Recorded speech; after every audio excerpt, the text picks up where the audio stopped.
Greetings, one and all, to the most cursed, most cringiest corner of the internet. A YouTube channel content creator, actively alienating everyone. In both the analog and digital world. Well, welcome and good evening, you wonderful dice.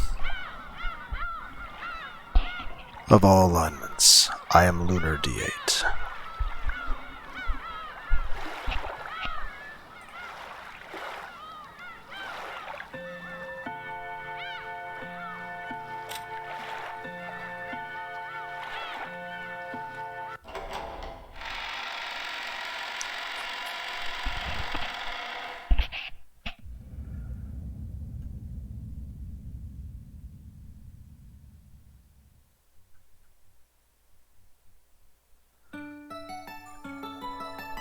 George-sama, please look. They're so cute. Look, look.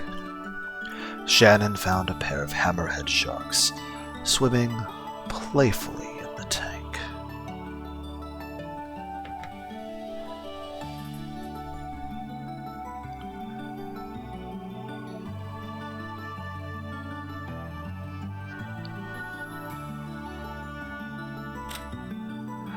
Servant Shannon. A young but experienced servant.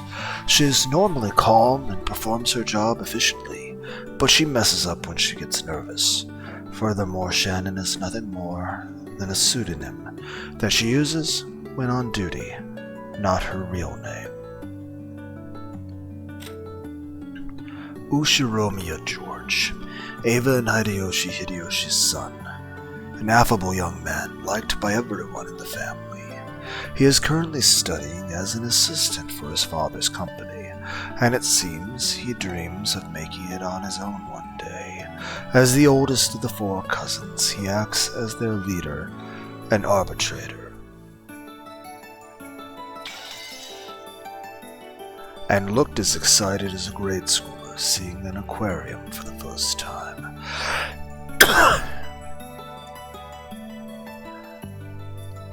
Yeah, they really are cute.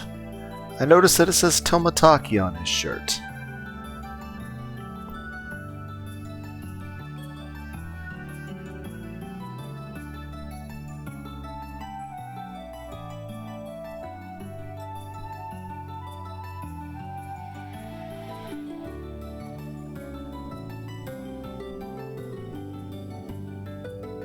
Tomataki Flash.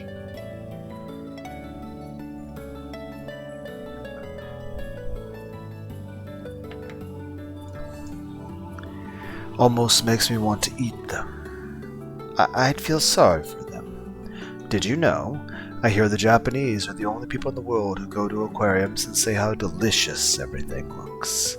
Is that so? I'm sure even Americans and Italians would want to eat these. I don't know. I'm not really sure what it would taste like. I do like going to aquariums and zoos and museums. Whether they be science museums, art museums, history museums. I like museums. I like zoos. I like aquariums.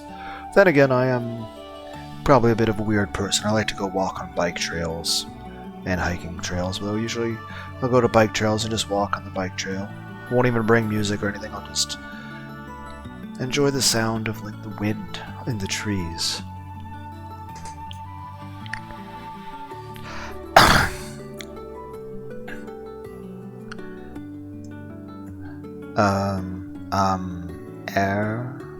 Those clothes look good on you. Really. Shannon clutched at her chest with both hands in embarrassment. She apparently felt like she was being made fun of for wearing these clothes she wasn't used to. Though George's face didn't show it, he'd actually said something so completely unexpected that it surprised even him, and he was as embarrassed as Shannon on the inside. However, when he saw how embarrassed Shannon was, he started to imagine he was teasing the girl he liked, and instead of embarrassment, a ticklish amusement welled up in him. No, he wasn't just imagining it. He really was teasing the girl he liked. Before now, he wouldn't have expected to hear a line like that anywhere these days. not even in a manga or something. In fact, if he had seen another couple acting like this, his first instinct would be to start throwing rocks at them. But even if someone were to start throwing rocks at us now, I'm sure they'd be no different from confetti celebrating our relationship. Now I can't even remember those lonely days, when I felt jealous of couples who were completely oblivious to their surroundings. To use an old-fashioned phrase, these really are rose-colored days I'm living in. I'm so entranced that I barely notice that massive tank and the world's largest aquarium anymore. Instead, all I see are the expressions flitting across Shannon's face as she plays with the fish. It's amazing, isn't it? It's my first time seeing a tank large enough for a whale to swim in.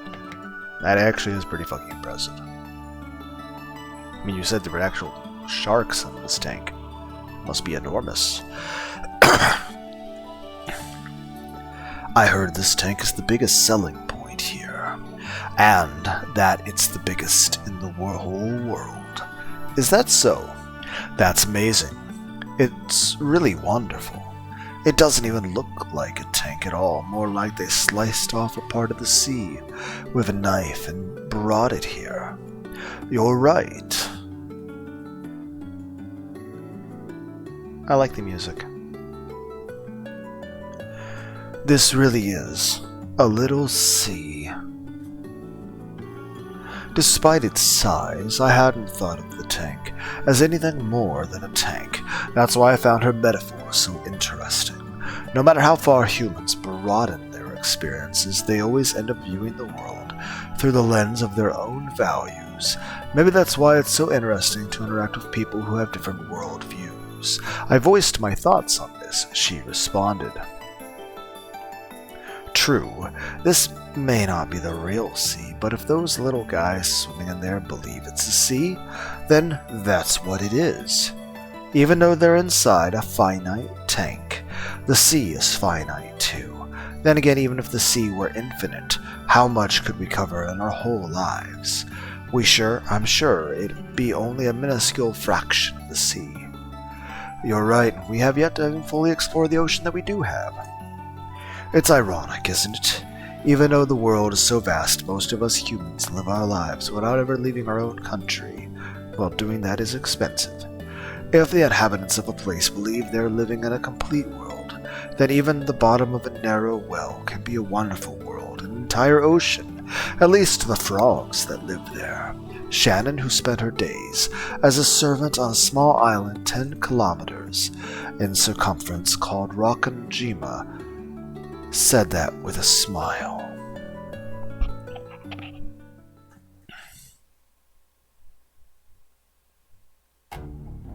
Turn of the Golden Witch.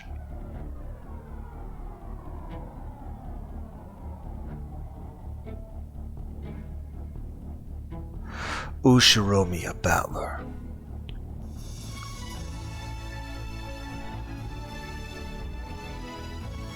I like the music. George, Jessica, Maria. I'm not saying Ushiromiya 400 fucking times. Everyone in this game is basically related. Kinzo, Kraus, Ava, Natsui, Hideyoshi. Rudolph, Rosa, Kairi.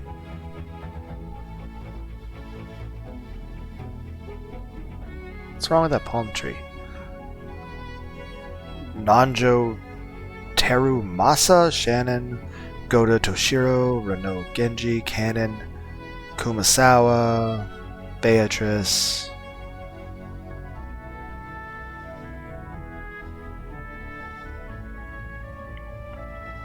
Why'd she get her own page? I mean, so did Battler, I guess.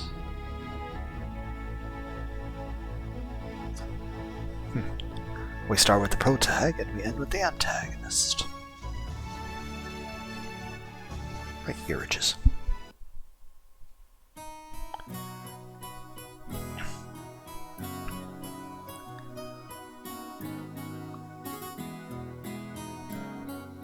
After we finished walking through the whole aquarium, We had a small late afternoon lunch at a restaurant with a nice view.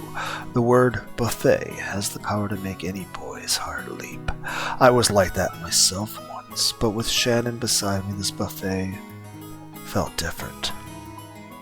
I couldn't shamelessly pile on only things I liked.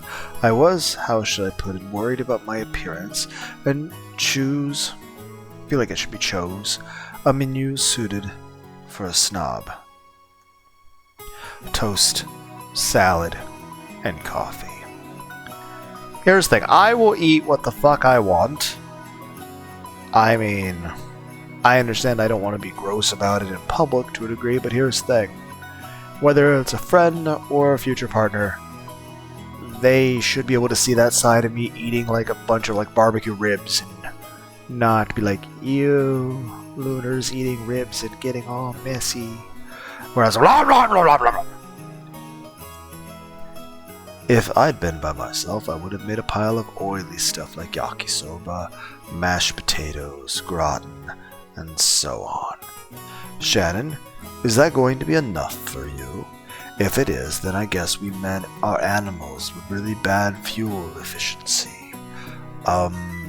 That's not what I... Oh, on Shannon's tray there was only tea and a salad.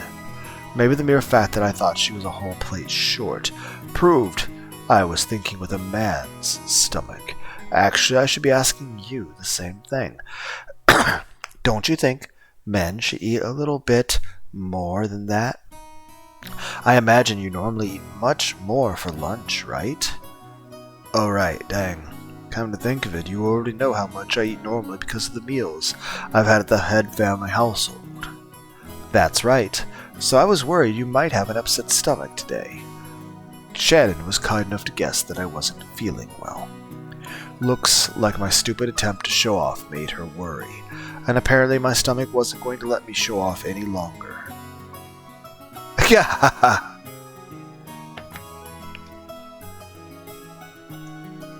Okay, I'll confess. I was just trying to look cool. I held back just because I was with a girl and didn't want to look like a gross pig eating 5 plates of food. I thought so. Considering how much you eat during lunch at the family conferences, I thought this wasn't nearly enough. Please, don't be so reserved, and feel free to go choose another dish. It's not fair for only me to be embarrassed. What about you, Shannon? How will you be able to keep up with the Ushiromiya family workload on such a sparse diet? Ow. Shannon fell silent and blushed bright red. Apparently I wasn't the only one showing off. When I realized that, my embarrassment disappeared completely. Oh, so that's not enough for you either, is it? Yeah, you usually eat a bit more than this for lunch. A woman's stomach is made of magic, so this is enough. Ow. So, we've been both showing off to each other. Let's not hold back anymore, shall we? I smiled to show that I wouldn't make fun of her anymore, and rose from my seat. After finally coming to Okinawa, it'd be a waste if we didn't eat some bitter melon. I'll go get some fried bitter meloners. I have never even heard of that! Then again, I've never been to Okinawa. Shannon, come with me. Come on. Yes. To anyone watching us, we might seem like an incredibly charming and embarrassing couple.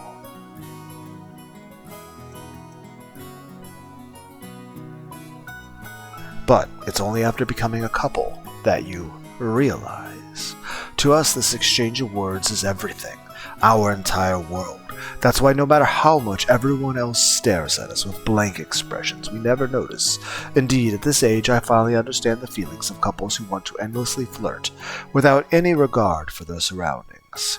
After our turn with the plate piled up with fried food, Shannon arrived with a pretty cake. While laughing at our fake stoicism, we resumed our lunch. Even though it's a restaurant with a view of the sea, it's so cloudy. Luckily, our window seats gave us a view of seaside scenery so grandiose that it extended even beyond our field of vision. However, because of the cloudy sky, we were only seeing a fraction of its usual beauty. That's right. If it were clear, we'd undoubtedly see a deep blue sea. Yep. I'll bet you're already used to the sea around Okanjima, but the deep blue of the sea here would surely have been a sight to see. It's a real shame. Oh, but no matter how blue the sea is at work, it might as well be gray to me. But I'm not working today, so, apparently Shannon was doing her best to say an embarrassing line, but I didn't let her get off easy. So close. If only you'd said when watching the sea alone with you, George-sama, it looks so deep blue no matter how gray it is. I'd have given you full marks and a prize. I'm sorry, Want to hear what that prize was? If you don't mind telling me.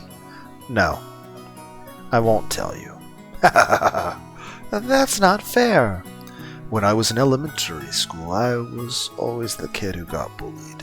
When everyone teased me, I grew nervous and speechless to the delight of the bullies. Back then, I wondered why everyone teased me. But now teasing Shannon like this, I understand why. This is so much fun. I can play with her emotions however I please, and I can have them all to myself. Right now, I can't think of any greater pleasure. That's why I have to go easy on her. It's not as though I want to make her feel embarrassed and upset, so I decided to be nice and change the subject. Best not to be too obstinate. When you have finished your lunch, do you want to take a walk on the beach? Maybe the clouds will clear up and we'll get a beautiful view of the sea. That's right.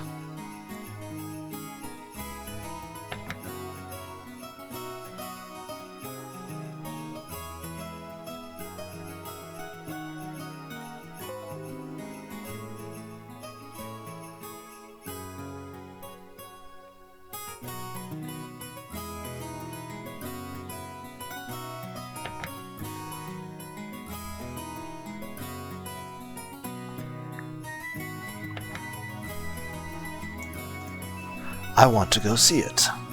Yeah, let's do it. But that cake really does look delicious. Maybe I'll go get one of those, too. You mustn't. If you eat cake after eating so much, you'll get fat. It looks like Hideyoshi-sama's blood is pretty thick in you, George-sama, so you'll get chubby if you don't take care. Shannon, you won't stop liking me if I get fat. Will you? After all, I wouldn't stop liking you if you got fat. I didn't mean it that way. If you don't take good care of your body, it'll be bad for your health. Ow. Mother warns me all the time, too. I wonder if I'll have to take up Tai Chi Quan, or something like she does, and get some exercise. When going on a diet, it's better to start by rethinking your eating habits, rather than just exercising all the time. Apparently, exercise only helps if you're eating well first. You can't outwork out a bad diet.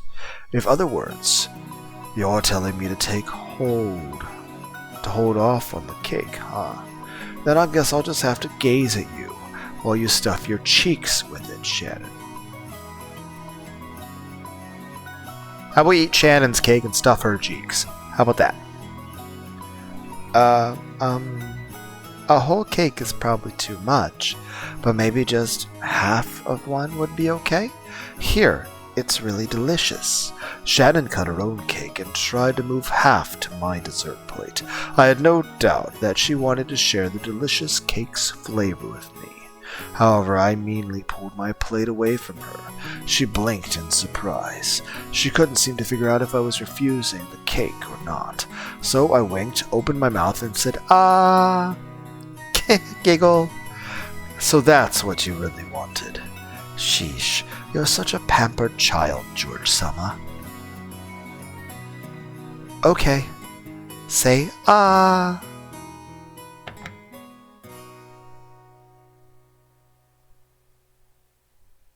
Very much considering making this the screenshot for the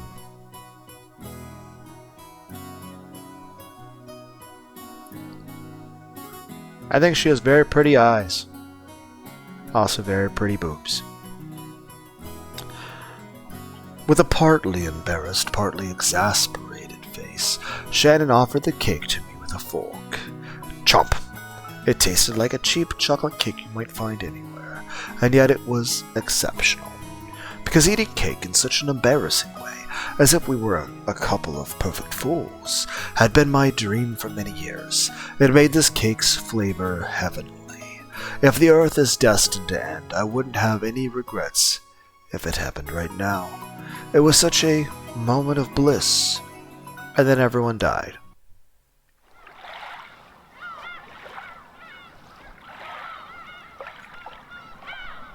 After that, we gathered shells, ran from waves, and enjoyed each other's company while walking along the beach. In the end, the clouds never parted. However, we both believed the sea reflected in our eyes was a deep blue. Somehow, I'm so happy that it scares me. You do say that from time to time. What is it you're afraid of? I'm a servant of the Ushiromiya family. For someone like me to be walking like this with a member of the family, it just felt like it was too much for me. I'm also surprised. I didn't just meet you yesterday or today, Shannon-chan. We've known each other for years now. However, we can only meet during those family meetings that only happen a few times a year. Back then, I couldn't even imagine having the sort of relationship where I could spend time with you like this. It was the same for you, too, right?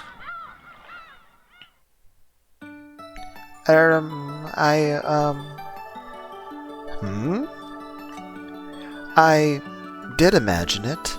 No, I mean, maybe I should call it a kind of daydream. I did think about what it'd be like being in a relationship with you. A boy who was always so gentlemanly and considerate. Though it was only ever a fantastic daydream. Then we must have your believing heart to thank for our relationship. Magic dwells in the power of love. So I'm sure that magic brought us together. You're right. I really do think it was magic. But you know, that's not actually true. As you kept looking more and more beautiful every year, you became a larger and larger presence in my mind, too. If the same thing happened to you, then the fact that we are here today is simply an inevitable consequence, rather than something caused by magic or a miracle. No, a miracle did happen. George-sama. She stopped walking down the beach, gazing out beyond the sea. A miracle? No, it was magic. It happened. I was bewildered by that slight, mysterious phrase, which I sometimes heard her use. Magic, you say? Yes, magic. I doubt you'd believe me if I explained, so I won't. But this bit of magic definitely had the power to grant the miracle that brought us together. Are you talking about some kind of ritual? Yeah, you might call it something like that, except that it really was magic, not just some ritual. Maybe it's all girls, not just Shannon, who tend to treat encounters as miracles or coincidences. For a man like me, an encounter with a girl is 70% hard work to try and make her like you, 20% courage, and 10% coincidence. That part, that means everything to her, is a much smaller factor in my mind. Maybe that way of thinking itself is calculating and typical of men. But if I said that out loud, I might dissolve all kinds of magic. To my mind, there were lots of coincidences, compromises, and expended effort on both sides before we gained the relationship we have today. At the culmination of all that, we get to spend this joyful time together, and if she wants to call that magic, I've got no objections to her choice of words, so I'll stand up for that magic. You're right. If the same fate were repeated 100 times, maybe you and I could get into a relationship like this only one of those times. In other instances, even though we'd be aware of each other, maybe we would have only maintained a reserved relationship after all this time. From the perspective of those other me's and you's, you and I are undoubtedly in a miraculous relationship right now. That's not what I meant. It really was magic. No matter how often you tell men something like this, they'll never believe it. Cannon-kun didn't believe me at all either. I believe you. I'd hate for the magic to fade away because I didn't believe in it. George-sama? In a small voice, I apologized for saying something that trivialized her magic. Shannon seemed to be glad to hear me say that. After all, if two people believe in the magic of love, it becomes eternal. Oh, that's right. I was wondering if you'd be willing to agree to a little whim of mine. Yes? What is it? You call me George-sama, right? It's not that I dislike it, but would you consider not calling me that anymore? Of course, you have to keep up your appearances with your Shiromiya family, so I wouldn't force you to do so during your everyday routine on Wakanjima, but when we're alone, I'd rather you didn't call me that. Yeah, let's make that a rule. A rule? Well, what would happen if I violated that rule? Maybe we should have some kind of punishment game if you break the rule. Yes. What should it be? Want to hear? No, I don't want to hear. Ha ha ha! I'll have to think about what it should be. Okay. George-san? Yeah. I love the way that sounds. I'm so happy, Shannon. I also have another name. It's Sayo. I see. The rules gotta be fair, after all. I'll follow it too, and from now on I'll call you Sayo. Okay? Sayo? Yes. I held her shoulder and drew her close. When I forcefully pulled her delicate body towards me, she dove into my chest like a doll. As I held her head in my arms, we both looked at the horizon. What a deep blue sea. I'm so happy we got to look at the sea, just the two of us. Me too. I'm so glad to have a chance to look at this deep blue sea with you. As we gazed at the gray sea, and a light rain began to sprinkle down, we kept listening to each other's heartbeats.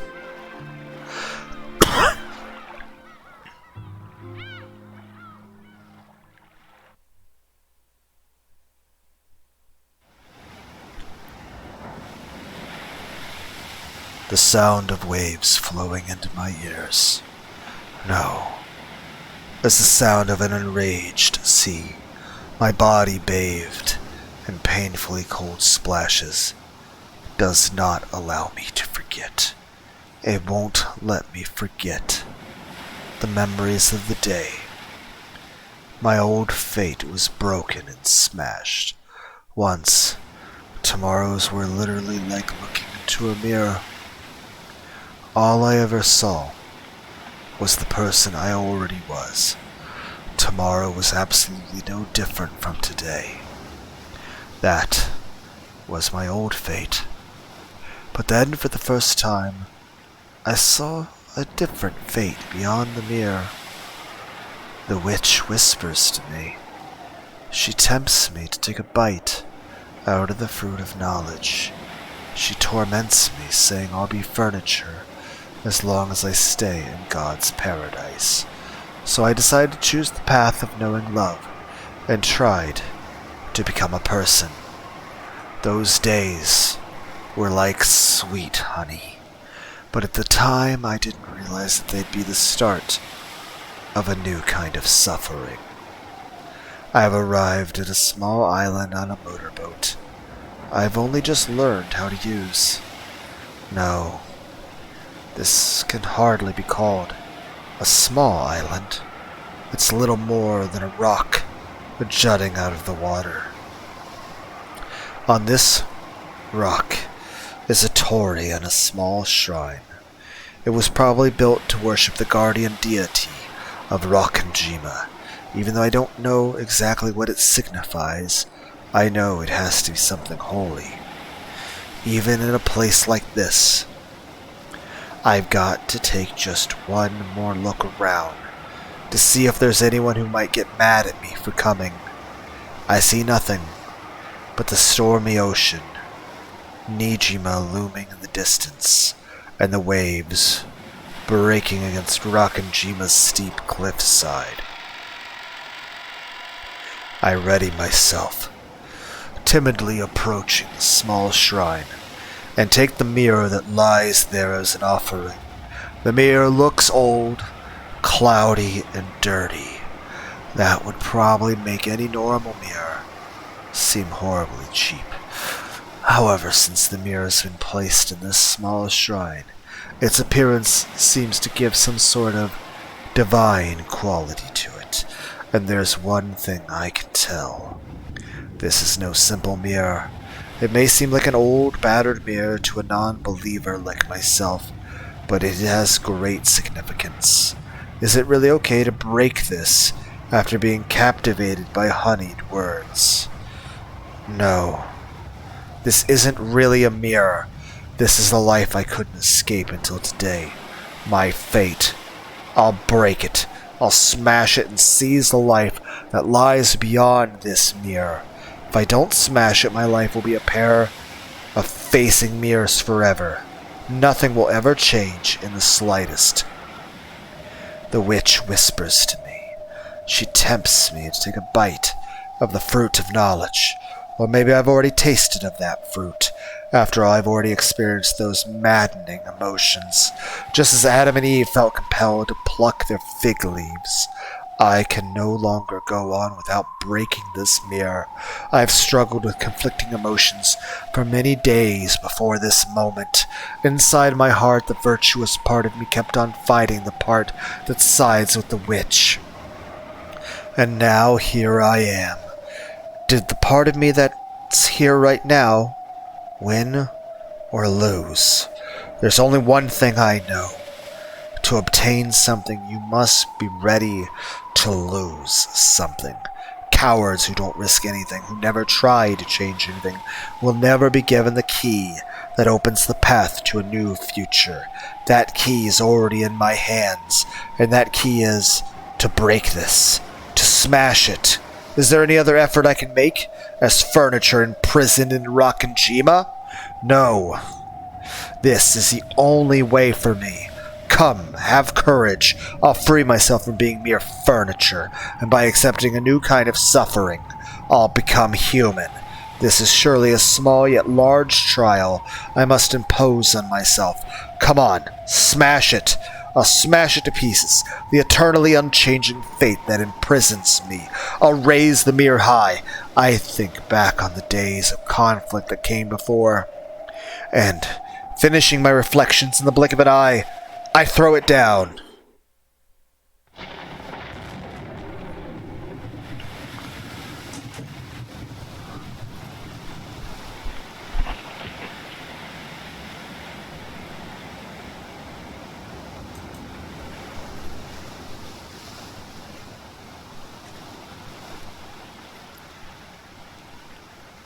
The thunder roars, crying out against me for my outrageous act.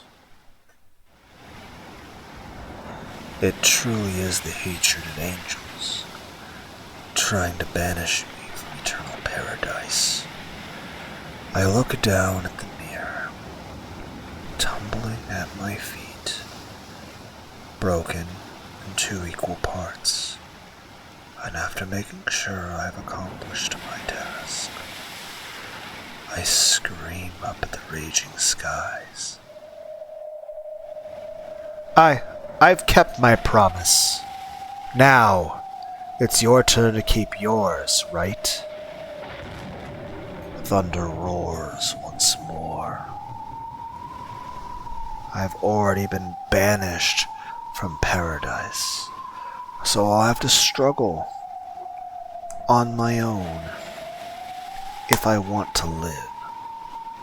The witch told me that is the single element of this world. To lose it means losing the world. Like how a certain canteen with a hole in the bottom can't be filled, no matter how much water you pump into it. I've kept my promise. Now it's your turn to keep yours. Please, grant my wish, Beatrice-sama. Beatrice-sama!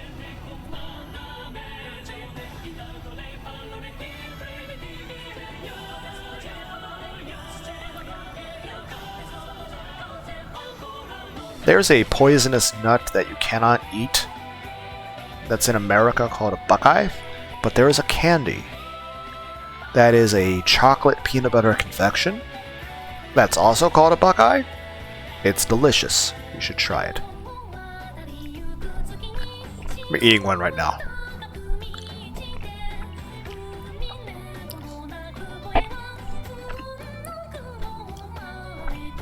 Beautiful music and the sound of me eating.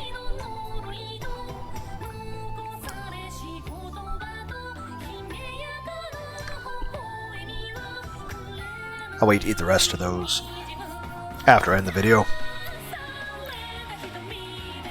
But yeah, I mean, even if you're used to the idea of, like, say, eating Reese Cups or Reese Pieces, Buckeyes, I think, are definitely a bit of a different flavor. And I highly recommend them. Not the poisonous nuts, those will kill you, though. But, you know, the candy.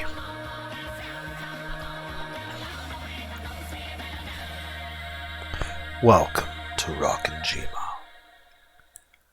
where the seagulls cry. Or when the seagulls cry. Why the seagulls cry? For whom the seagulls cry? My mind wandered. Back to the days when I could barely imagine the happiness I have now. I was a middle schooler at the time, a normal girl who thought about love as much as you'd expect someone at that age. But in truth, it was wrong of me to have that dream. After all, I am furniture. Furniture is nothing more than a tool, not a human. As a person less than human, simply receiving an education was an enormous blessing, so in reality, even thinking about falling in love was more than I deserved. The Ushiromiya Family Conference was a customary event held every October, but relatives sometimes visited at other times.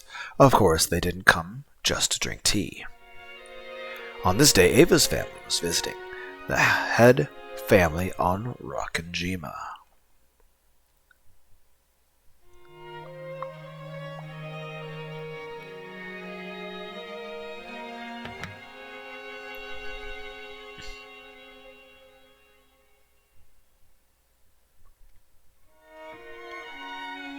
Well, I need to try to keep 2 shorter videos.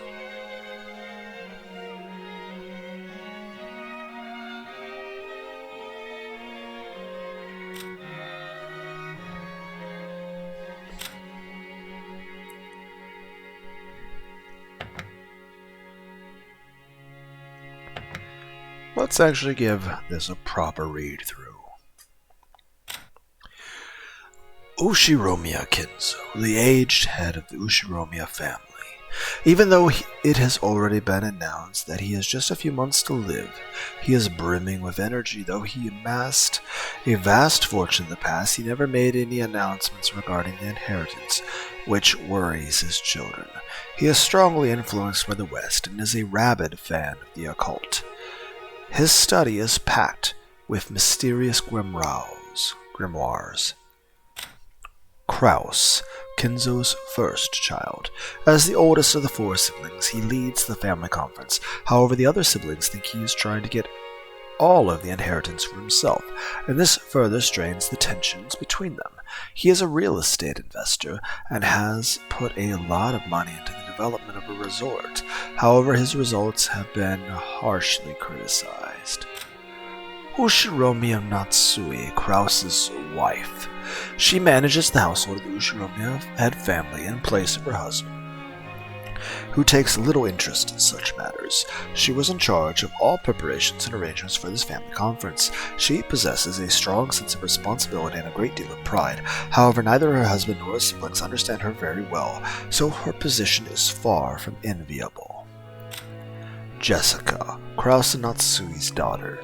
In the absence of any irregularities, it is thought that she will eventually inherit the headship of the Ushiromiya family, or technically, her husband will. However, she seems to have no interest in all of this. She was born with weak bronchi. Bronchi? It's your lungs, and is sometimes assailed by sudden asthma attacks. Attending physician Nanjo. Kinzo's attending physician and longtime friend. He once ran a hospital in Niijima. Like, how do you pronounce it? But he turned it over to his son and now enjoys his old age in peace. Now that Kinzo's constant suspicion has reached extraordinary heights, Nanjo is one of the very few people he trusts. Thanks to Nanjo's big-hearted nature, he has been able to continue his friendship with Kinzo, despite the latter's tendency to fly into a rage at the slightest provocation. Ava, Kinzo's second child. She is hostile towards her brother Krause and opposes him whenever she can. From issues dealing with the family fortune to the question of who will succeed the family headship. Normally she would have lost her place in the Ushiromiya family register upon her marriage, but she managed to forcibly overcome this by having her husband take her family name. Hideyoshi, Ava's husband. He took his wife's name upon their marriage and became a member of the Ushiromiya family. He therefore does not possess the spiteful genes passed down through the Ushiromiya family members, and his bright smile is very refreshing at the family conferences. He started his business from scratch and now works as the president of a medium-sized restaurant chain. This chain seems to be growing and performing extremely well. We've already read this. Rudolph, Kinzo's third child. Along with his sister Ava, he intends to make his voice heard during the family conference to prevent their oldest sibling Krause from keeping all of their father's wealth for himself. His former wife, Sumu, passed away 6 years ago, and he married his current wife, Kairi, shortly after that. Kairi Ushiromiya, a woman who looks a lot like Ivy from the video game Soul Calibur 2 for the PS2, though I like the outfit that Kairi wears much more. What can I say? I don't really like outfits of leather and metal, and granted, while there is a little bit of leather and metal in this outfit, I am perfectly okay with the ratio it possesses. Plus, I am a big fan of the color aesthetics of gold, purple, black, and red. Particularly, I would say, it'd be interesting to do a remake of just any kind of picture you can imagine. Don't get me wrong, I like the original art styles of everything, and I mean everything. But I mean, take an environment, say from... Heck, what if you had a bed, or a wall, or a door, or a house? Or maybe a plushie, or a pillow, or a blanket, where the main color is, I would say, perhaps 70% black, with a good deal of purple and red. I'm just saying this. Heck, on the cover of Volume 5 of the light novel Berserk of Gluttony, the outfit that Fate Graphite Barbados wears is pretty cool. Then again, he has a really cool obsidian black sword and a gold scabbard with a very awesome looking outfit that has a lot of red velvet and black with a touch of purple. I'm just saying, I like the aesthetics here. And I would say in general, Kairi, I think she looks very beautiful. I think she has a nice personality, and she's very intelligent. All things that I consider awesome. But yeah, I do think that she looks a lot like Ivy from Soul Calibur 2. So, in both personality and appearance, I think Kairi is very attractive, and I like her outfit. Then again, I think everyone in this game is dressed very spiffy. But I would like to say, yeah, she looks really nice.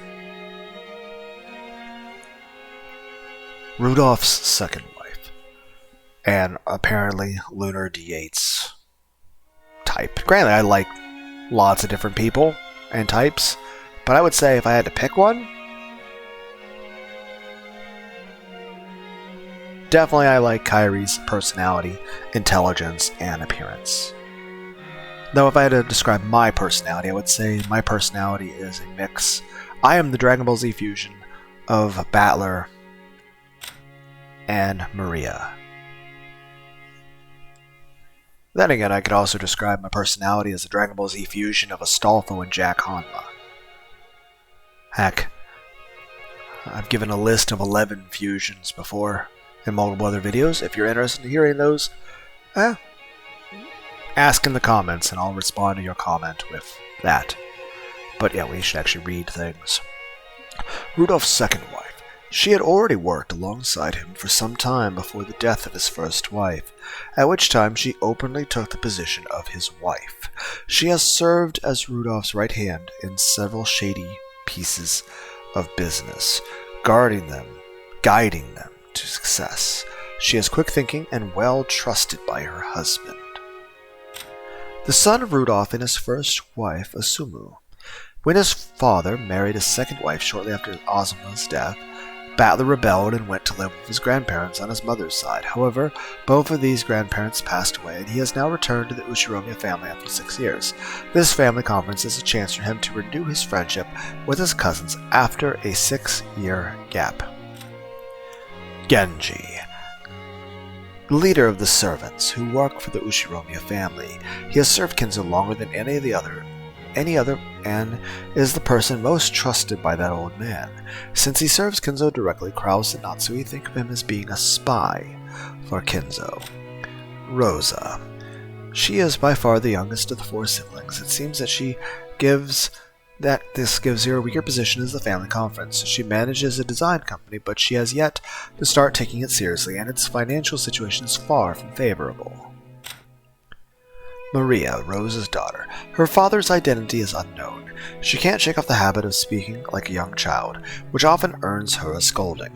She has no interest in studying or making friends, but is very interested in things concerning the occult and black magic. Thanks to her excellent powers of memorization, she knows all kinds of obscure trivia. We already read this. Shannon, a young servant. He performs his duties silently and diligently, but is not so highly regarded as a servant due to his unsociable nature.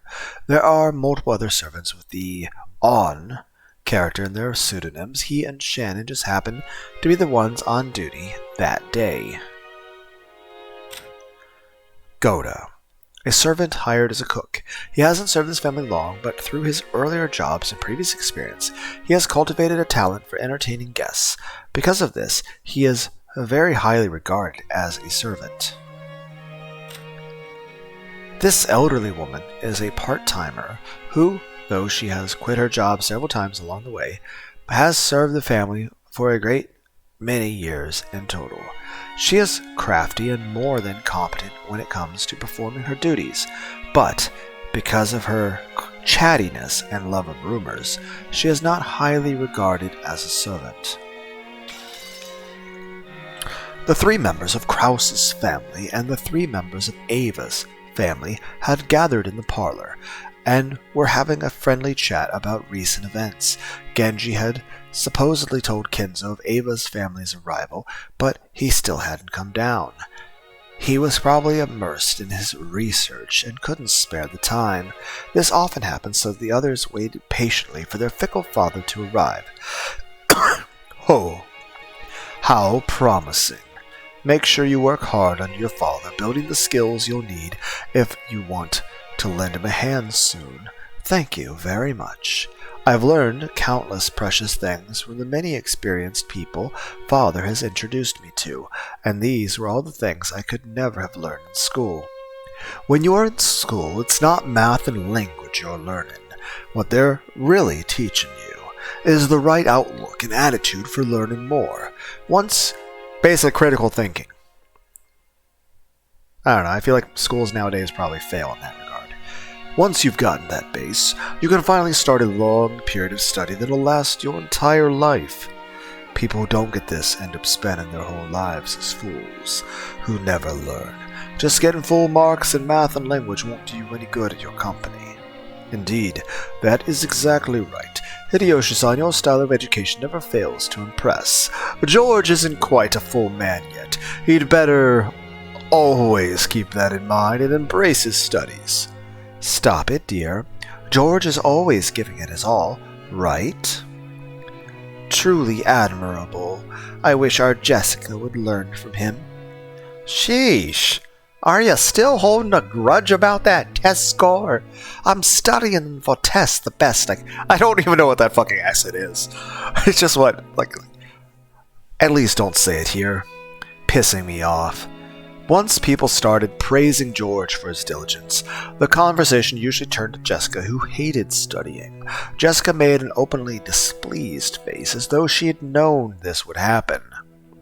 My, schoolwork aside, it seems Jessica had better learn to choose her words a little more gracefully. How improper for the single daughter who bears the weight of the Ushiromiya family crest. Come now, she's quite appealing in her own way, isn't she? Times change. The time when we had to act all modest to entertain men ended long ago. That's right. I knew you'd understand, Aunt Ava. Do you guys say aunt or aunt? Ha! My headache is truly trying today. Do you have a tumor? I mean, you're rich. You should probably go see a doctor. Are you okay? Aunt Natsui, you're looking a bit pale. Thank you, I am fine. Still, time has really flown. Would Red Bull fix that headache? I don't know. It feels like just yesterday when you would run around half naked by the beach and come back soaked. Wasn't your Jessica Chan the same, and now she's a lady who fusses over how to put on makeup? I see you focused on your eyebrows. You look really cute today. Thank you very much. No one noticed, so I was a bit unsure of myself. I'm sure people noticed, but it'd be kind of weird to bring it up. Here's the thing. I don't know if it's just a dude thing or not. But or just a me thing, or it's an autism thing. I don't know. But if I see somebody and I notice that they've done their hair or makeup differently. I mean, unless I feel it's pertinent to the conversation, I won't mention it because I feel like it's weird. A full smile rose to Jessica's face as the results of her own studies were finally appreciated. Ava smiled back in the same way. Then she turned that smile toward Natsui. Come on, Natsui-ne-san, you must take notice of the small changes in your own child. Poor Jessica-chan. You probably wanted your mother to notice first, didn't you? No problem. That person never notices anything. Jessica, I cannot condone you speaking of your mother in such a fashion. Apologize. Later, I will speak to you at length about your language. Tish, if you don't want kids getting in your way, just say so. I'm gonna take a step outside. It's getting stuffy in here. Jessica was still at the age where tests and entrance exams are pretty nerve-wracking. Recently, she clashed often with her mother, who was enthusiastic about her education. Excuse me? Kya? Jessica, who was trying to leave the parlor in a bad mood, bumped into Shannon, who was pushing a serving cart filled with tea.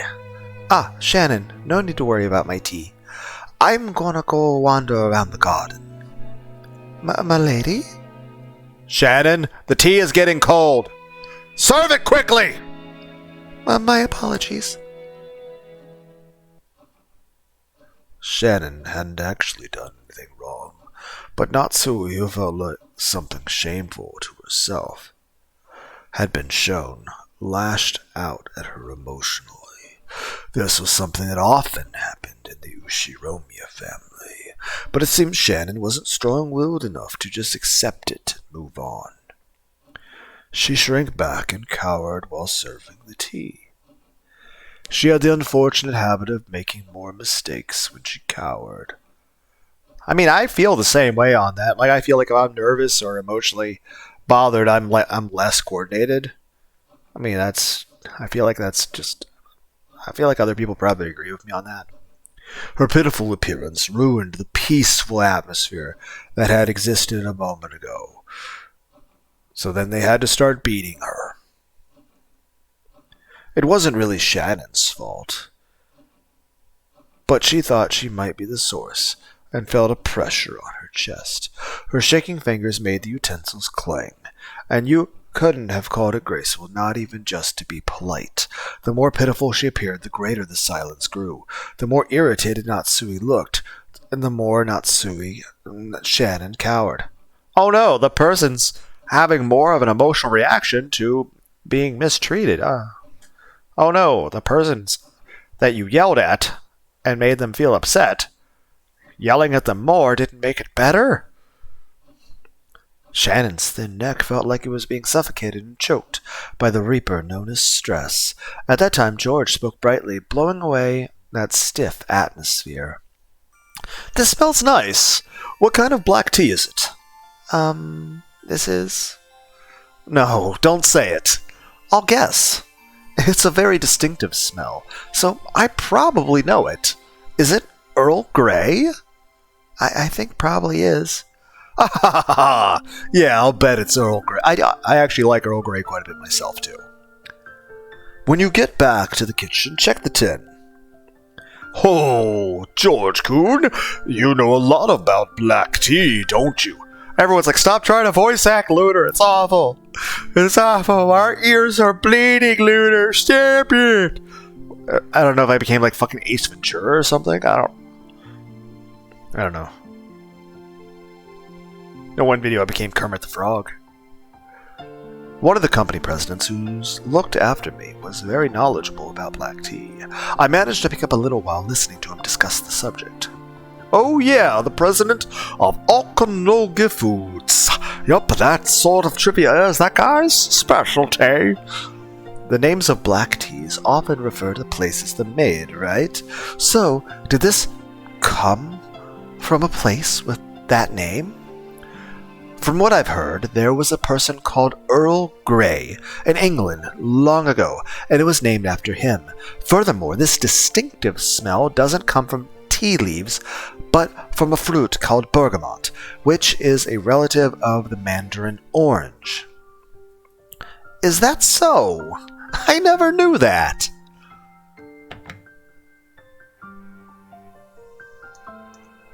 Learning things like that makes tea taste all the more delicious. Same thing goes for alcohol and cigarettes. Luxury items have a taste of romance. Knowing stuff like this deepens the taste. It's the same as reading a list of benefits on a medicine bottle. Natsue-ne-san, you should try reading the explanation on your favorite headache medicine someday. Giggle, giggle, giggle, giggle. That's a wonderful idea. Try it tonight. Yes, I'll do so. Shannon, try opening that pot. You should find some dried bergamot mixed in with the tea leaves. Ah, yes. It's in there. Something like dried orange peel is mixed in. Yes. That's probably bergamot. The main ingredient in Earl Grey's scent. The scent is vivid, so you might expect the taste to be intense, but it's still gentle and easy to drink.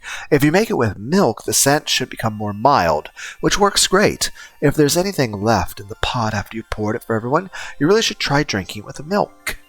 Ah, yes. Thank you very much. George gave her a small wink. Shannon finally realized that George had kind-heartedly swept aside the tense atmosphere in that room, and he had done it for the sake of Shannon herself, a cowering servant. The Ushiromiya family did not pamper their servants. Any display of awkwardness would be harshly punished, so it was rare for them to be given a helping hand like this. Thanks to George's kindness, Shannon managed to regain control of herself and finished serving tea. without further incident.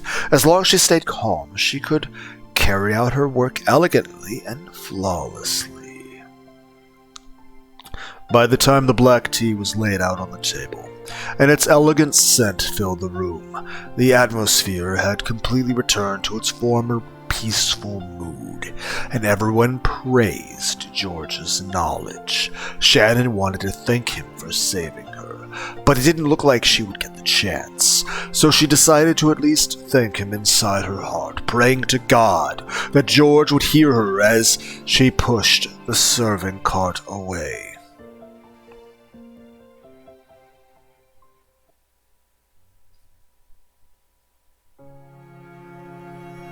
George Nissan always lends a helping hand at times like that, by changing the topic or something. Shannon and Jessica were in the rose garden. Jessica still hadn't returned to the parlor after getting into a fight with her mother and was nonchalantly killing time here. When I think back on it, I get the feeling this wasn't the first time he's helped me like that.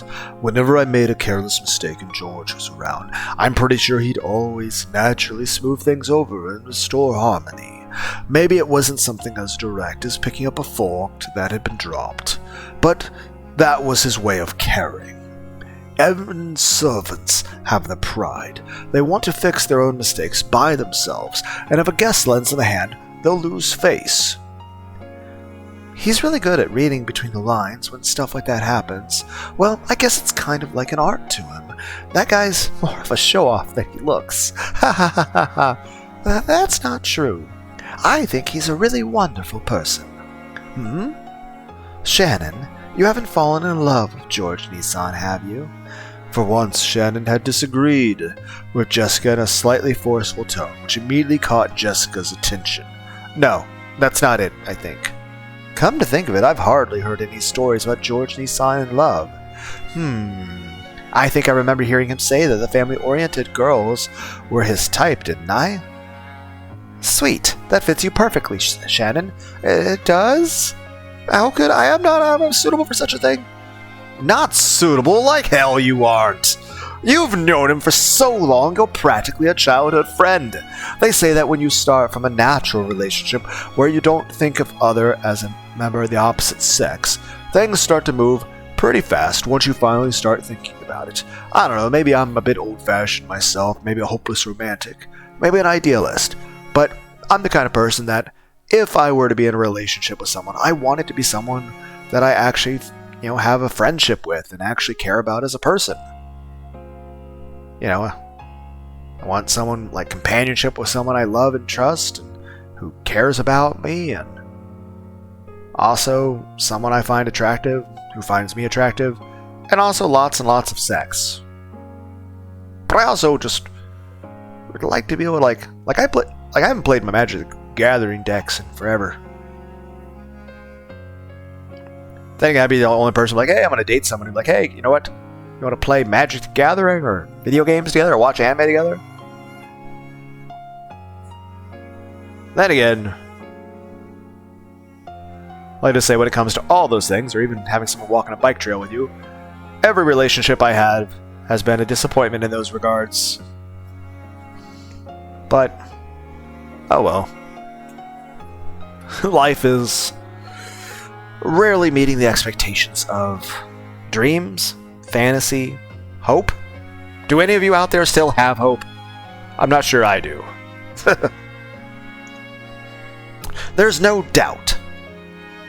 Jessica loved teen magazines with this kind of story, and she was always getting excited talking about that kind of thing with her friends. She was very quick to pick up on the love stories like this, so this wasn't the first time that Shannon had been exposed to this kind of story. But this certainly was the first time she would start thinking of George as a member of the opposite sex. She was furniture while George was an honored guest and a member of the Ushiromia family. Until now, she had assumed that even imagining a deeper relationship with him would be impermissible, so she hadn't thought of it. Since it was someone else's problem, Jessica poked fun at it, seeming to enjoy herself. I had to burp. It was all Shannon could do to hide her blushing cheeks. If George were to appear at a time like this, she'd have no chance of keeping her cool. They saw George come out from the entrance hall of the mansion. It looked like he had seen them as well. He headed over, waving his hand. Shannon had to frantically try and regain her ordinary composure before George reached them. "Grandfather finally came down. Now they're having an adult conversation, so they chased me out." Ha ha ha ha! Escaping then was the right choice. It'd be better to kiss the angel of death than look at Grandfather's face. You shouldn't speak that way. But I think Grandfather might think of us as angels of death.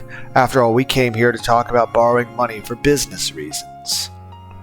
That's right, this wasn't the customary annual October family conference. Ava's family had visited to apply for a business loan from the head family. Kinzo had vast resources, and he lent those out to his children. Of course, they didn't borrow money because they were living in poverty. How would they expand their businesses with the vast sums they wanted to borrow? How much interest would be attached, and how long would they have to repay it? This wasn't the sort of loan designed for the poor. It was a loan for those who were on the offensive. Kinzo strictly judged whether it would be worth lending out his fortune, and afterwards he strictly oversaw its use, so Rakanjima would sometimes play host to the spectacle, where relatives visited and described their businesses to Kinzo. To the parents, these meetings burdened them with the strain of having to move a vast amount of money. But to Jessica, who lived on this isolated island called Rakanjima, it was a precious opportunity to meet up with her cousins. So being able to talk with the occasional guests, such as George like this, immediately cured the bad mood she'd gotten from that fight with her mother. "My family's totally stingy, too. They've probably got money to spare, so why not lend it out graciously? Dad and Grandfather probably get pig-headed and act all important. It's natural to be prudent when lending money. Of course, my father will use what he borrows to expand his business, and he came up with a plan that promises a solid probability of repayment. Everything else is left up to the presentation. But I really wish I could watch from the corner and learn. Mother chased me out. I'm a little let down." It seems the master still tends to scold Kraus-sama and Ava-sama as if they were kids. I'm sure she didn't want to let her son see that. As Shannon hung her head, she thought back on a scene familiar to those who worked in the mansion. Even Kraus, who acted haughtily toward his siblings, was still treated like a child by Kinzo. Shannon herself had often seen Kinzo slap Kraus and tell him to sit up straight. It was probably very embarrassing to be coerced like that at his age. Taking care to avoid being present at times like that was one of the important responsibilities held by the servants working here. However, the fact that Shannon had ended up witnessing such a scene meant that she'd messed up at least once in the past. Yes, I imagine so. Maybe figuring that out and staying away is part of a child's duty. That aside, the flowers in this garden are truly splendid this year. George stretched out as he said that, and he smoothly changed the subject away from one that was a little gloomy. This time Shannon noticed it too. This person, George, could sensitively figure out the situation, and always change the subject to something harmonious out of kindness. I think that's called reading the room and also having a bit of tact. It was so smooth that Shannon hadn't noticed it until today. Today Shannon really had to admire the way George did that. Of the boys close to Shannon's age that she had known, nearly all had been classmates during her period of mandatory education. But they had all been young, and none had possessed the composure George had. Mere moments ago, he'd been just another guest, but right now she couldn't help but think of him as something more. However, such thoughts were mere distractions from her work as a servant. Shannon tried to chase them away with a small shake of her head. What's up? No, it's nothing. Shall I make some tea? I will prepare some more of that Earl Grey. Ah, so you've remembered the name of that tea. I'm glad.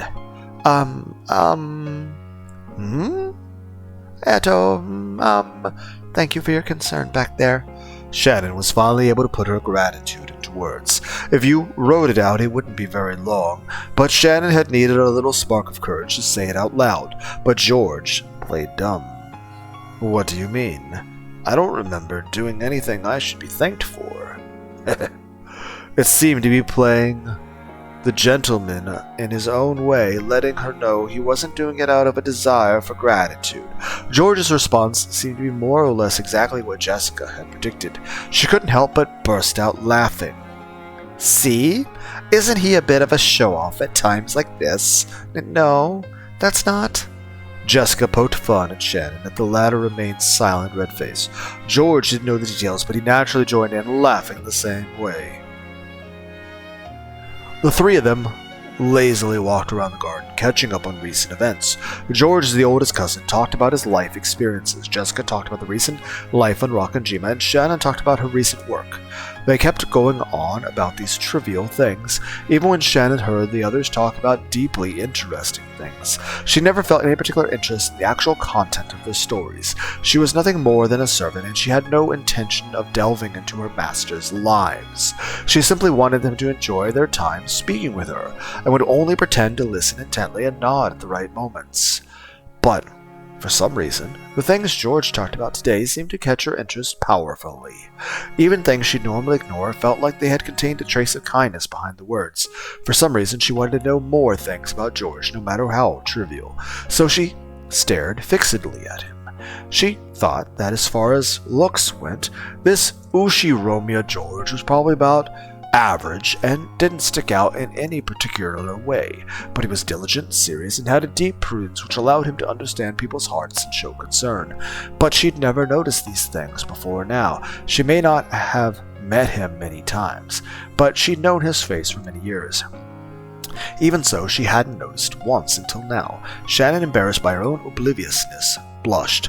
George, perhaps thinking that Shannon would listen intently to his stories, kept talking happily, at length about things he had done and seen. But Jessica didn't miss that slight change in Shannon, so she decided she'd change the conversation to the topic she was sure Shannon was most interested in. Oh yeah, come to think of it, George Nissan, have you finally gotten a girlfriend or what? Where'd that come from? Normally that reaction should have been answer enough, but for some reason, as she was now, Shannon wouldn't be able to understand it unless he said it clearly. George-sama is very nice, so I'm sure, he's very popular. Well, quit it, Shannon. Isn't cornering him like that actually pretty mean? I wasn't trying to be mean. Well, I'm flattered that you have that mistaken impression of me, but unfortunately I still haven't had a relationship with any particular girl. After all, my looks are below average, as you can see. And I can't speak tactfully in a way that can entertain a girl. I don't think that's true, and I think a man's charm is decided by something that can't be measured by his appearance.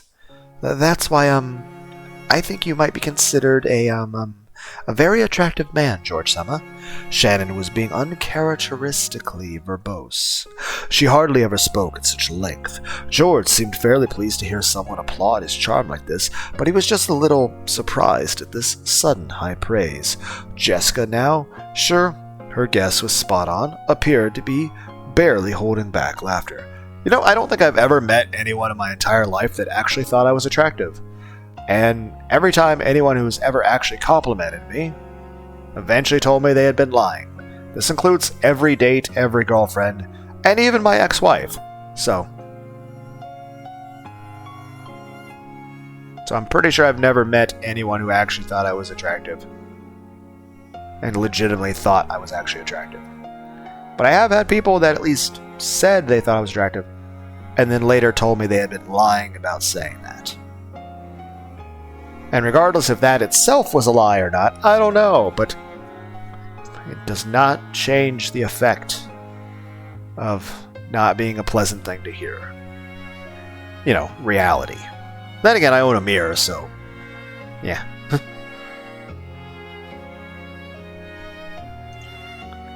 Thank you, Shannon-chan. I hope I do bump into a girl who's generous enough to feel attracted to me before too long. Yes, I'm sure you'll run into one. I'm sure there's at least one, no, a lot of girls who recognize your real charm. She probably wanted to say that there was at least one girl very close to him. Shannon avoided saying that much, drawing a final line as a servant. Really, I guess I'm kind of embarrassed. He had probably never been praised this heavily by a girl before. Heck, let me know in the let me know in the comments. All of you listening to this video, when was the last time a woman gave you a compliment? When was the last time anyone gave you a compliment? When was the last time someone you thought was attractive gave you a compliment? Answer any of those questions in any way you feel like. I don't know. You can also just tell me what animes you guys like. I think Reincarnated Slime and Overlord's good.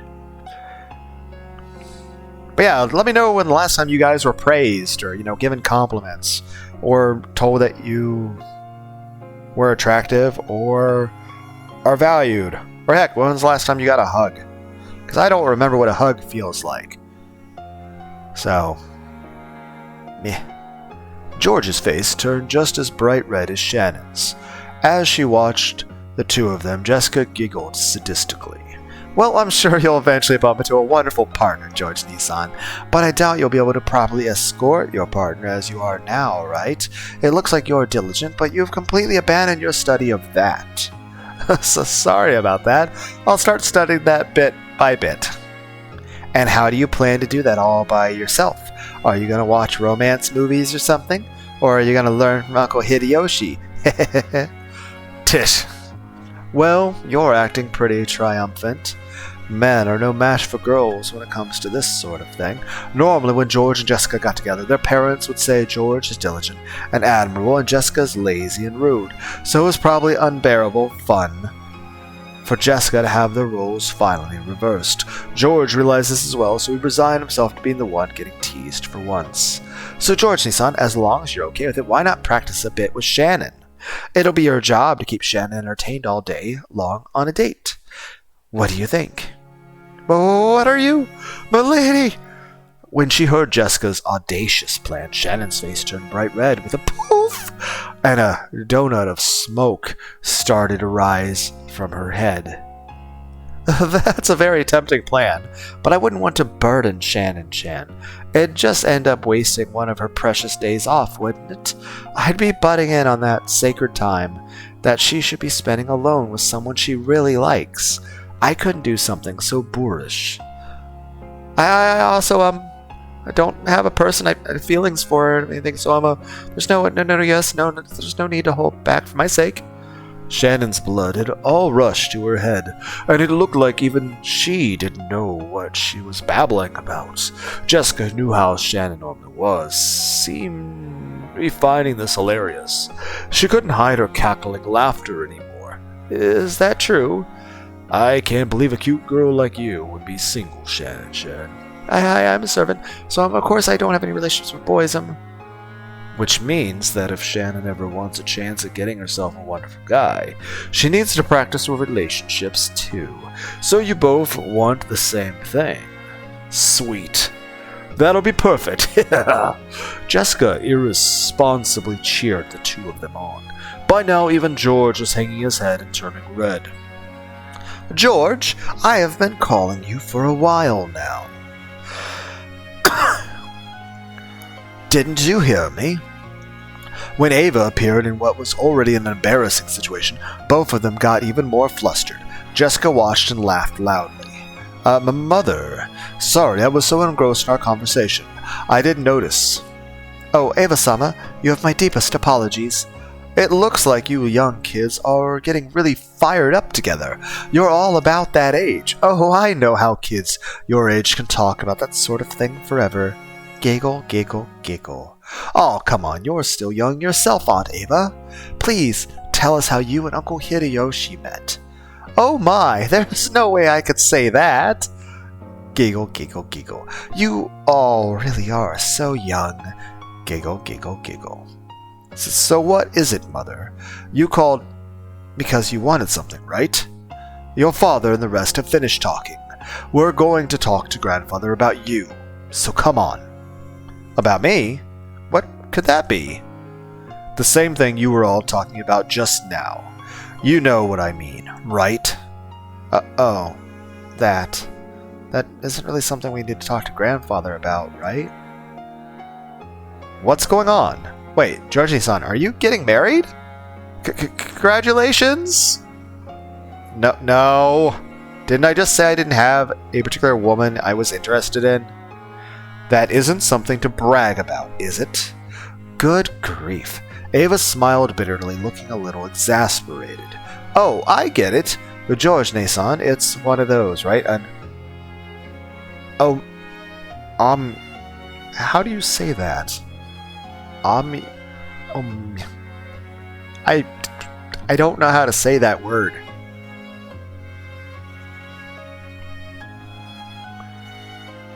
It's like all vowels.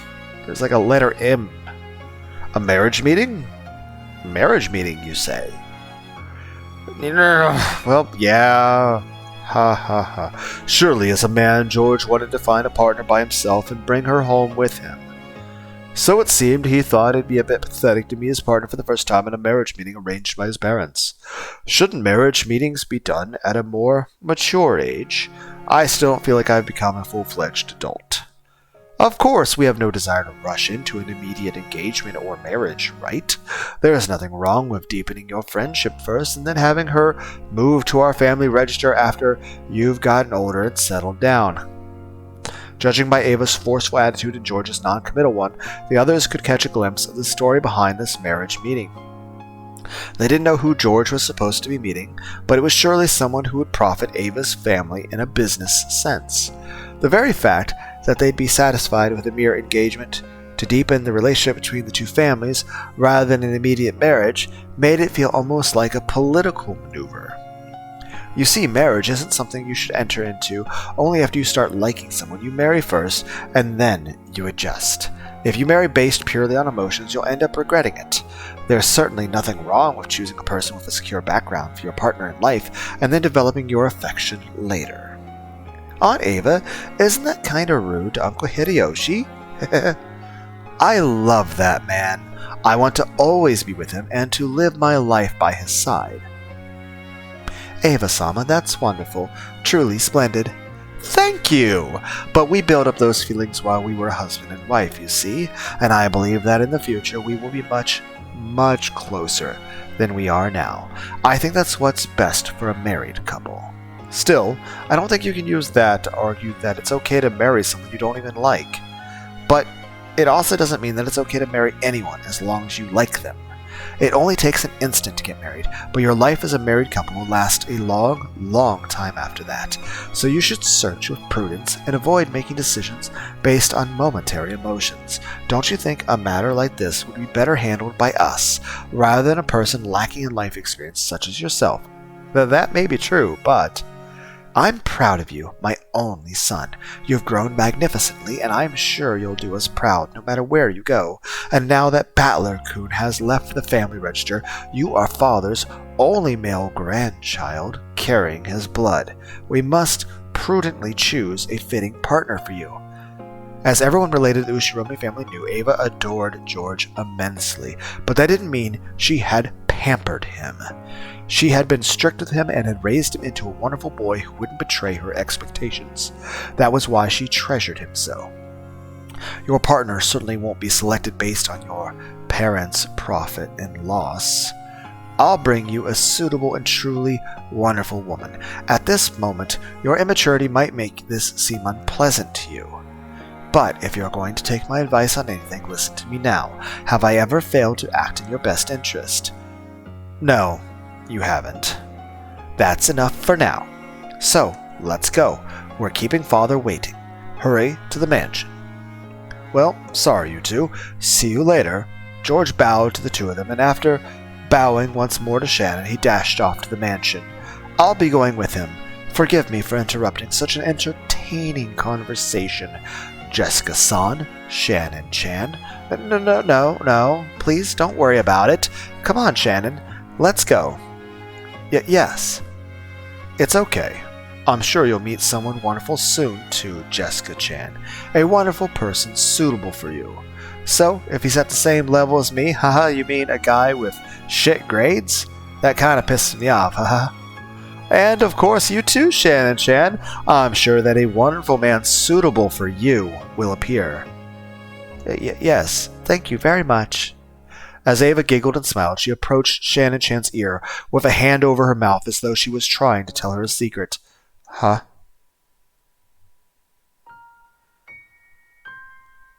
I'm sure you'll find a perfect match. for a lowly servant like yourself. Have you forgotten to be grateful for your education?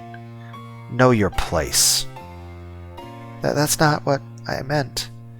George is the eldest grandson carrying father's blood. He's a person who may bear the burden of the Ushiromiya family someday in the future. To answer to that expectation, he has studied tirelessly, entered a wonderful college, and is getting wonderful grades. Did you really think you could snatch George away, you uneducated, incompetent, unqualified, uncultured servant? Those malicious words all poured into Shannon's ear without spilling a drop. To Shannon, it was like cold water was being poured in there. I didn't mean. This was all whispered to Shannon in secret, and with the same smile as before. Jessica, who could only see Ava's expression, didn't think it was anything other than Ava telling Shannon some embarrassing story about love. When their secret conversation ended, Ava patted Shannon's shoulders as though she was urging her on. Don't worry, I'm sure you'll find a perfect match for a partner, right? Giggle, giggle, giggle, giggle. Okay, Jessica-chan, see you later. Yeah, see you later. And make sure you tell me about you and Uncle Hideyoshi next time. No way! Eva laughed loudly and headed back to the entrance hall. Behind Jessica, who was cheerfully waving her hand, Shannon reflected very, very deeply on those words of Ava's about knowing her place.